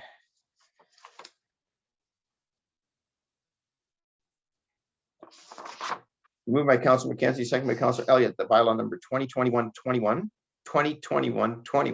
to authorize the execution of the site plan agreement with Daniel Charles Sinclair for proposed development on Henry and Victoria Streets, Palmerston, to be read first, second, and third time and passed over to Council seal the corporation. All in favor? Moved by Councilor Dirksen, second by Councilor Anderson, that bylaw number 2021-22 being the bylaw to exempt part lot control for lands being lots 8, 9 ES of Henry Street be read first, second, and third time, passed over to Council seal the corporation. All in favor? Carried. Moved by Councilor McKenzie, second by Councilor Elliott, the bylaw number 2021-23 to confirm the actions of the Council of the Corporation of Town of Minto be introduced and read first, second, and third time and passed over to Council and seal the corporation. All in favor? Carried. Moved by Deputy Mayor Turton, second by Councilor Anderson, the Council of the Town of Minto adjourned to meet again at the call of the mayor. All in favor of that? Good. Thanks, everybody, for a good meeting.